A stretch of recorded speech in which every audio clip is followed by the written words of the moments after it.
Well, you made it to week 2. How did you get on?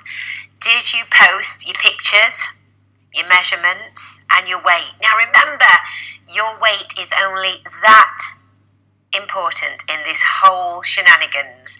What's so much more important is your measurements and your pictures, which is why we place so much importance on that and less importance on the scales, because I'm manipulating your hormones. We're trying to control your blood sugar levels.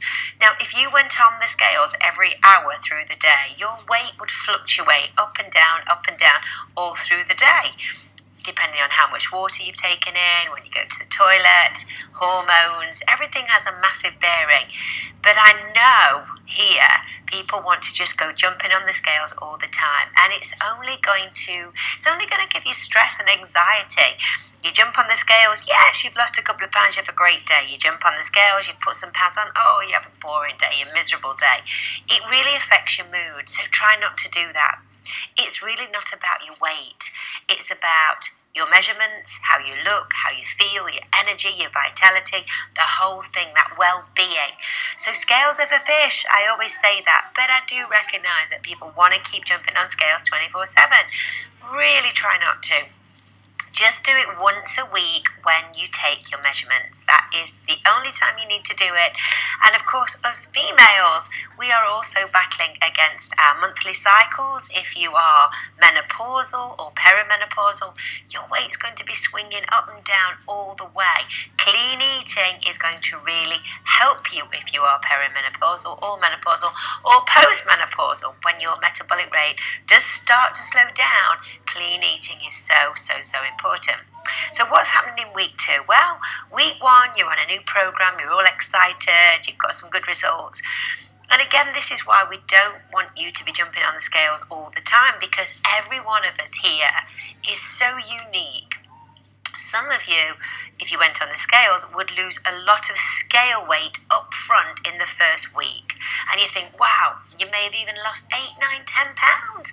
I've had some people that have lost 16 pounds on week 1. But guess what? On week 2, they may have even stayed the same, or they may have gained a couple of pounds. So again, that puts you into depression mode. You think, oh, how did I do it? And it's hormonal. And in the end, we are going for the long haul here. This is what I really want to try and impress on everybody doing Kickstart Fat Loss. It's not just about 14 days, 7 days, 28 days. This is a lifestyle that you've opted into. And this clean eating, it's an art form, you know. It takes time to really understand your body and listen to your body. And your body adapts. It's so clever. So again, I can get you where you want to be in 28 days, no problem. I can see that you've lost, a couple of dress sizes, you'll feel great, but it's not just about this short-term 28 days. You're in it for the long haul, and I want you to understand that it's so much more than inch loss and weight loss. This is, I keep saying it, this is for your whole health and well-being. All the studies, all the research that you can find advocates organic food, cooking from scratch, cutting down on snacking 3 meals a day or even 2 meals a day, if you're starting to get into intermittent fasting a little bit, is the way forward. It's also the way forward for staying young, being youthful, vitality, hair, skin, nails.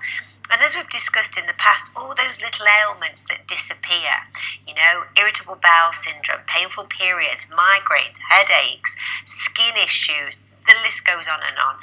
Clean eating, getting rid of processed foods, gluten and dairy, those foods that we don't need as human beings, and really changing what we put into our mouths, because everything we eat has a reaction, which is so important to understand.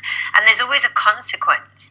If you eat sugary food and you eat high carbohydrate food, it might not just be weight loss, or weight gain rather, that you're experiencing. It could be brain fog, it could be forgetting people's names, it could be dropping words, it could be having so much impact long term on your health.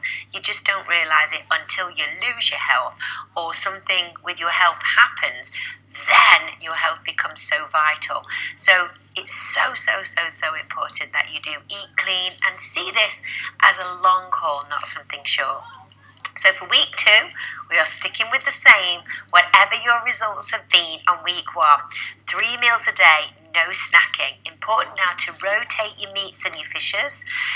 Change up your vegetables. Again, really cut out, if you're being super strict on the detox, cut out your fruit and just really focus on your vegetables and your meat and fish. Now, if you are needing some inspiration, have you got our rescue recipe book? This has got some great, you'll never need, to buy shop bought cakes and biscuits and bars again when you get these recipe books.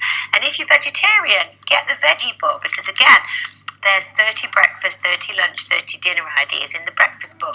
But even if you're not a veggie and you want to switch your meats in a bit, that's a great book to get. So stay strong, stay focused. Your goals for this week are a daily HIIT workout, 3 meals. I know, boring.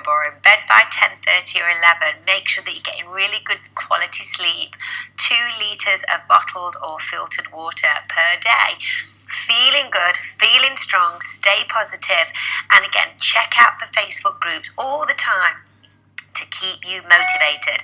Remember, you're going to get great results in this 28 days, but we want to establish long-lasting habits. Have a lovely day. I love to hear from you.